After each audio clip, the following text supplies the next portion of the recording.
우리는 하루 24시간을 보내면서도 정말 많은 결정을 하며 살아갑니다. 어디선가 사람은 하루에도 수만 번의 결정을 한다는 이야기를 본 적이 있는데요. 정확히 몇 번인지는 중요하지 않더라도 가만히 생각해보면 정말 아침에 눈을 뜨는 순간부터 잠들 때까지 끊임없이 무언가를 고민하고 선택하며 살아갑니다. 그래서 흔히 머리가 복잡할 때 5만 가지 생각이 다 든다 라고 표현하잖아요. 물론 하루에 5만 번 생각한다는 것과 이 표현이 실제로 연결된 말인지는 모르겠지만 참 절묘한 표현이라는 생각이 듭니다. 오늘은 뭘 입을지, 점심은 뭘 먹을지 같은 사소한 선택부터 직장을 옮길지, 새로운 일을 시작할지, 어떤 사람과 인연을 이어갈지처럼 인생의 방향을 바꿀 수 있는 선택까지 우리는 매일 수많은 결정 앞에 서게 됩니다. 그런데 이렇게 수많은 선택을 해오며 살아왔는데도 막상 중요한 결정을 내려야 할 순간이 오면 우리는 여전히 불안해집니다. 심지어 짜장면을 먹을까, 짬뽕을 먹을까 하는 것조차 고민하게 되잖아요. 짜장면을 시켰다가 짬뽕 먹을 걸 하고 후회하면 어떡하지? 물론 웃자고 하는 이야기지만 생각해보면 우리는 정말 많은 순간에 이런 식으로 살아가고 있는지도 모르겠습니다. 그런데 한번 반대로 생각해보죠. 지난달에 짜장면을 먹었는지 짬뽕을 먹었는지 기억이 나시나요? 아마 대부분 기억도 나지 않을 겁니다.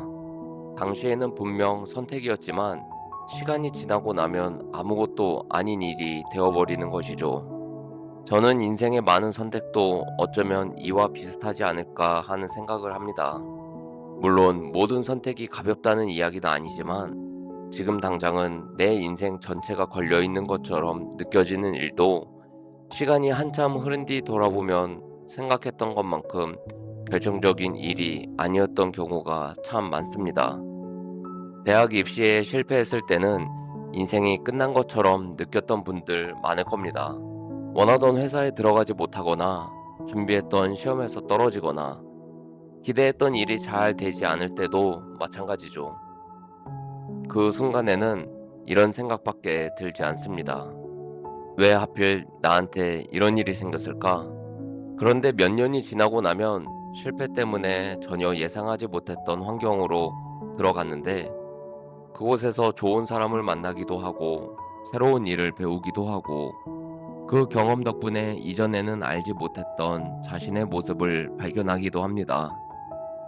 그리고 나이가 들어 그 시간을 다시 바라보면 이런 생각이 들기도 합니다. 아, 그때 그 일이 잘 되지 않았기 때문에 오히려 여기까지 올 수 있었구나.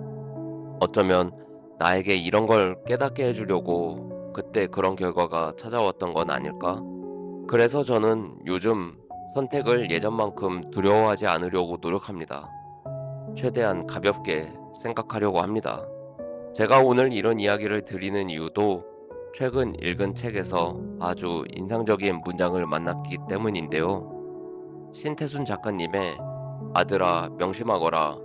잘 사는데 필요한 건 따로 있다. 라는 책입니다. 제목부터 참 강렬하죠. 아버지가 아들에게 살아가면서 꼭 알아두었으면 하는 삶의 지혜를 들려주는 책인데 읽다 보면 단순히 아들에게 하는 이야기가 아니라 이미 어른이 되어버린 우리에게도 필요한 이야기라는 생각이 많이 듭니다. 저도 굉장히 몰입해서 읽었고 개인적으로 많은 분들에게 추천하고 싶은 책입니다. 그중 오늘 여러분과 나누고 싶은 문장은 바로 이 문장입니다. 심장의 반응에 귀 기울이며 그 반응에 따라 선택하는 삶을 살면 인생이 심플해지고 스트레스가 줄어든다. 저는 이 문장이 참 좋았습니다. 우리는 선택할 때 머릿속에서 너무 많은 계산을 합니다. 이걸 하면 사람들이 어떻게 생각할까? 실패하면 어떡하지? 저쪽을 선택했는데 이쪽이 더 좋은 선택이면 어떡하지? 나중에 후회하면 어떡하지? 그런데 문제는 아무리 오래 생각한다고 해도 미래를 완벽하게 계산할 수는 없습니다. 그렇다면 인생을 좌우할 정도로 위험하거나 되돌리기 어려운 결정이 아니라면 때로는 내가 조금 더 마음이 가는 곳을 선택해보는 것도 괜찮지 않을까요? 이유는 잘 모르겠는데 자꾸 눈길이 가는 책이 있고 한번 배워보고 싶은 게 계속 생각이 나고 이상하게 가보고 싶은 곳이 있다면 그냥 한번 해보는 겁니다. 모든 선택에 거창한 이유가 있어야 하는 건 아니니까요. 그리고 선택한 다음에는 계속 뒤를 돌아보는 대신 그 선택에 힘을 실어주는 것이죠. 저는 어쩌면 세상에 좋은 선택이라는 것이 있을까 싶습니다. 내가 선택한 길에서 얼마나 충실하게 살아가느냐에 따라 좋은 선택이 되기도 하고 좋지 않은 선택이 되기도 하는 것이 아닐까요? A를 선택하고 계속 B를 바라본다면 어떤 길을 선택해도 후회하게 됩니다. 하지만 A를 선택했다면 좋아, 이제 나는 이 길에서 내가 할 수 있는 것을 해보자, 즐겨보자, 이렇게 마음먹고 살아가는 겁니다. 그러다 길이 아니라는 생각이 들면 어떻게 하냐고요? 그때 다시 선택하고 보완하면 되는 거죠. 우리는 선택을 한 번 하면 평생 그 길만 걸어야 한다고 생각하기 때문에 선택이 무거워집니다.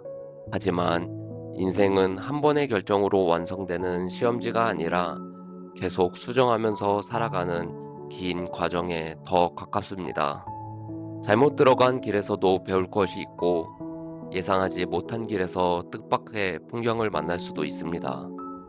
그래서 모든 것을 완벽하게 통제하려고 하기보다 때로는 세상이 흘러가는 방향을 조금 믿어보셨으면 좋겠습니다. 내 마음이 움직이는 방향도 한번 바라보고요. 무조건 세상과 싸우려 하지 말고 모든 결과에 저항하면서 살아가지도 말고요. 원했던 결과가 나오면 감사히 받아들이고 원하지 않았던 결과가 나오더라도 여기에서 내가 얻어갈 것은 무엇일까? 이번에는 어떤 지혜와 메시지를 주는 걸까? 이 위기를 통해 나는 얼마나 경험치를 쌓고 레벨업이 가능할까? 한번 생각해 보는 겁니다. 그렇게 살아가다 보면 인생이 조금은 가벼워집니다. 어쩌면 우리는 틀린 선택을 너무 두려워한 나머지 아무것도 선택하지 못하면서 더 많은 시간을 보내고 있는지도 모르겠습니다. 그러니 선택의 순간이 너무 힘들고 괴롭다면 모든 답을 머릿속에서 찾으려고만 하지 마세요. 가끔은 내 심장이 어느 쪽에서 조금 더 반응하는지 귀 기울여 보셨으면 좋겠습니다. 좋은 인생은 매번 정답을 선택해서 만들어지는 것이 아니라 내가 내린 선택들을 하나씩 좋은 선택으로 만들어가면서 완성되는 것인지도 모르겠습니다. 오늘은 이 문장 하나만 기억하셔도 좋겠습니다. 정답을 찾느라 인생을 멈추지 마세요. 때로는 마음이 가는 길을 선택하고 그 선택을 정답으로 만들어가면 됩니다. 세상과 싸우지 말고 세상에 저항하지 말고 세상을 즐기세요. 오늘 이야기에 공감하셨다면 좋아요와 구독 부탁드립니다. 그리고 여러분도 살아오면서 당시에는 잘못된 선택인 줄 알았는데 지나고 보니 오히려 잘한 선택이었다고 느꼈던 경험이 있으신가요? 혹은 선택과 결정에 관한 여러분만의 좋은 생각이나 인사이트가 있다면 댓글로 남겨주세요. 여러분의 한마디가 지금 중요한 선택 앞에서 고민하고 있는 누군가에게는 정말 큰 도움이 될 수도 있을 것 같습니다.